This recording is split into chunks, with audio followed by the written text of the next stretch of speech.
السلام علیکم students. Intermediate part 2. I am miss Hafiza Safa Akram hair. Students آج ہم شروع کریں گے مطالعہ پاکستان انٹرمیڈیٹ پارٹ 2 کے لیکچرز.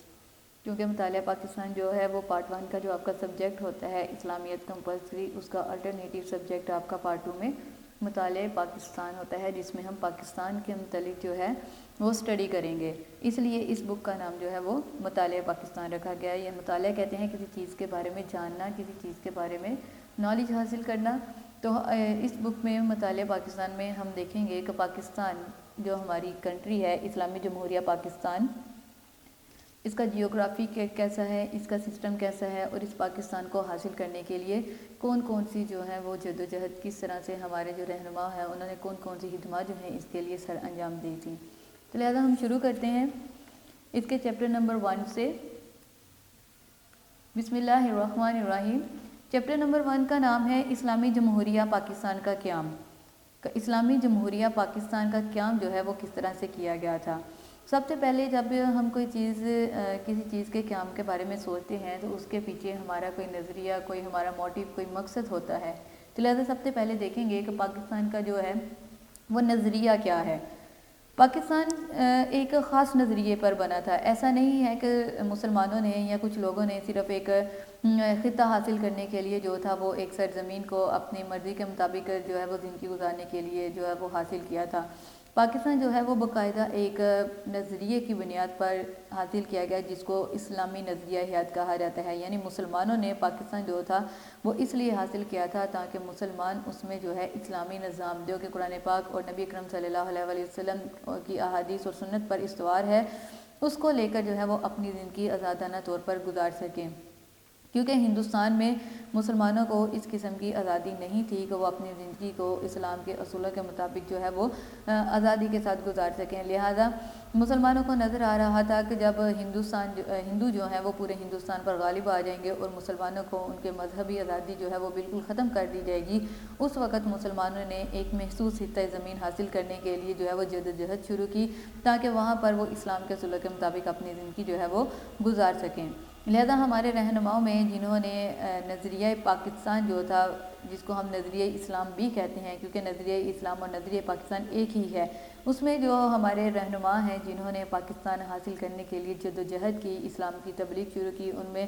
حضرت مجدد الافسانی رحمۃ اللہ علیہ، حضرت شاہ ولی اللہ رحمۃ اللہ علیہ، حضرت سر سید احمد شہید، سر سید احمد خان، علامہ محمد اقبال اور قائد اعظم محمد علی جناح جیسی ہستیاں جو ہیں، انہوں نے اس پودے کا بیج جو تھا وہ زمین میں بویا اور اس کی پھر آبشاری کی اور پھر اپنی جو بہت ساری محنتوں اور کاوشوں کے بعد جو ہے وہ پاکستان کا خواب پورا کیا. تو لہذا ہم یہی دیکھیں گے. سب سے پہلے اب ہم دیکھتے ہیں کہ ہمارے عظیم لیڈر قائد اعظم محمد علی جناح، جنہوں نے پاکستان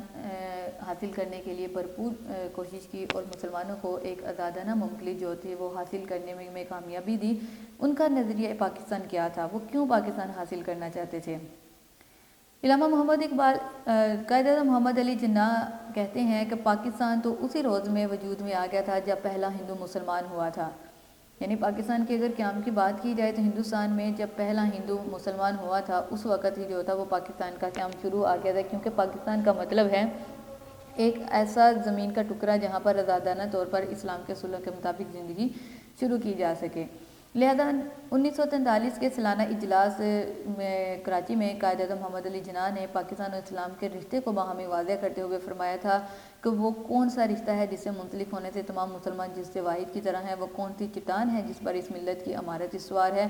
وہ کون سا لنگر ہے جس سے اس امت کی کشتی محفوظ کر دی گئی ہے، وہ رشتہ، وہ چٹان، وہ لنگر خدا تعالیٰ کی کتاب قرآن مجید ہے. یعنی قائد اعظم محمد علی جناح نے پاکستان اور اسلام کا رشتہ اس طرح سے واضح کیا کہ مسلمان جو جسد واحد کی طرح ہیں وہ کس کی بنیاد پر ہیں، وہ خدا تعالیٰ کی جو کتاب قرآن مجید ہے اس پر عمل کرنے کی بنیاد پر وہ ایک امت کہلاتی ہیں. تو لہٰذا قائد اعظم محمد علی جناح کا یہی مطالبہ تھا کہ ایسی خطۂ زمین کو حاصل کیا جائے جہاں پر اللہ تعالیٰ کی کتاب قرآن مجید کا جو قانون ہے وہ رائج ہو اور تمام ملت اسلامیہ جو ہے اس پر عمل پذیر کر سکے. لہذا مارچ 1944 میں بھی طلباء سے مخاطب ہوتے ہوئے قائد اعظم محمد علی جناح نے فرمایا کہ ہمارا رہنما اسلام ہے اور یہی ہماری زندگی کا مکمل ضابطہ حیات ہے.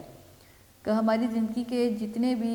ہمیں اصول چاہیے، جتنا بھی ہمیں جو ہے وہ زندگی گزارنے کے لیے احکامات کی ضرورت ہے، وہ کہاں سے ہمیں ملیں گے؟ وہ ہمیں اسلام سے ہی ملیں گے۔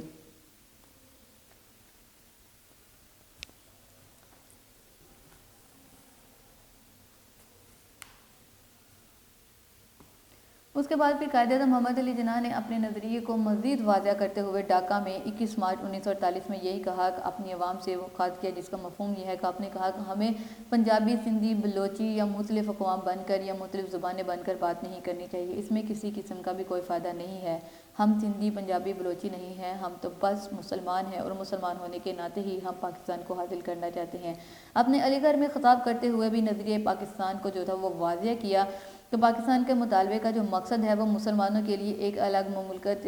جو ہم نے حاصل کرنی تھی، اس کی وجہ کیا تھی؟ اس کی وجہ یہ نہیں تھی کہ ہندو جو تھے وہ بہت زیادہ تنگ کر رہے تھے یا انگریزوں کی جو چال بازیاں تھی وہ، بلکہ یہ اسلام کا بنیادی مطالبہ تھا کہ ایک ایسا زمین کا ٹکڑا ہونا چاہیے جہاں پر لوگ اللہ تعالیٰ کے قانون کو مکمل طور پر رائج کر سکیں۔ تو لہٰذا یہ نظریہ قائد اعظم محمد علی جناح کا جو نظریہ ہے، اگر ہم دیکھیں تو یہ نظریہ اسلام کے مطابق ہی ہے کہ اسلام نے جو مسلمانوں کے لیے زندگی گزارنے کا نظریہ دیا تھا، قائد اعظم محمد علی جناح نے اسی نظریے کو اپناتے ہوئے پاکستان حاصل کرنے کی کوشش کی۔ اسی طرح ہمارے عظیم شاعر علامہ محمد اقبال رحمۃ اللہ علیہ اور نظریہ پاکستان دیکھتے ہیں کہ علامہ محمد اقبال کہتے تھے کہ نظریہ پاکستان کے حوالے سے جو دعویٰ کیا گیا تھا وہ یہ نہیں تھا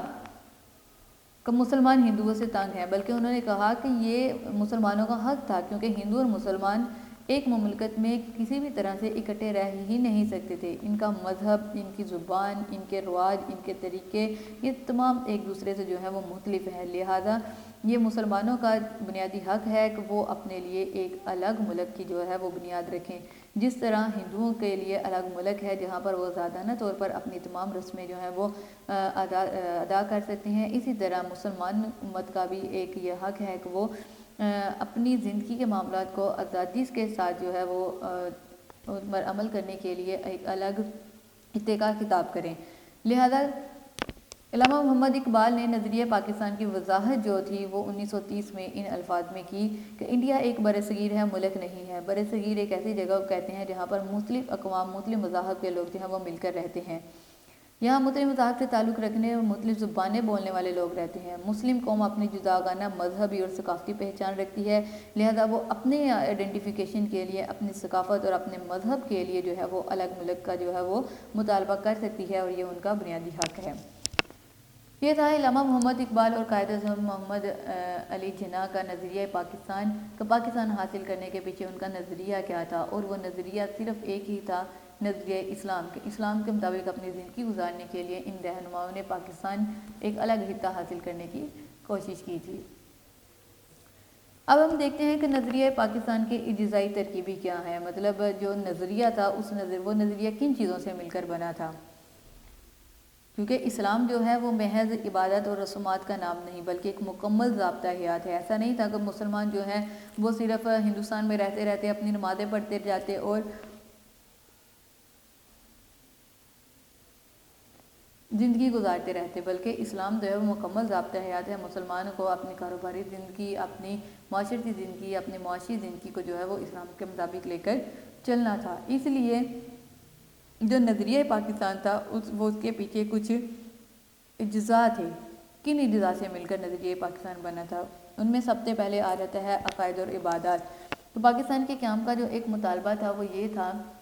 کہ مسلمان کے جو عقیدے ہیں وہ ہندوؤں سے بالکل مختلف تھے۔ ہندو شرک کرتے تھے، مسلمان اللہ تعالیٰ کو ایک مانتے ہیں۔ ہندو جو ہیں وہ آپ صلی اللہ علیہ وسلم کی ہستی کا انکار کرتے ہیں، مسلمان آپ کے نام پر جان نثار کرتے ہیں۔ تو لہذا اپنے عقائد اور اپنی عبادات کو صحیح طور پر جو ہے وہ اپنی زندگی میں عمل پذیر کرنے کے لیے، ان پر صحیح طور پر عمل کرنے کے لیے، اللہ تعالیٰ کی رضا کرنے کے لیے، مسلمانوں کو اللہ کی راہ میں چلنے کے لیے، اللہ تعالیٰ کی خاطر جینے مرنے کے لیے جو تھا وہ اپنے ایک الگ خطے کی ضرورت تھی۔ لہذا نظریہ پاکستان میں سب سے پہلے جو اجزاء تھا وہ یہی تھا کہ مسلمان اپنے عقائد اور عبادات میں جو ہے وہ دوسری قوموں سے جو ہے وہ ان کی غلامی سے آزاد ہو کر ان پر عمل پیرا ہو سکیں۔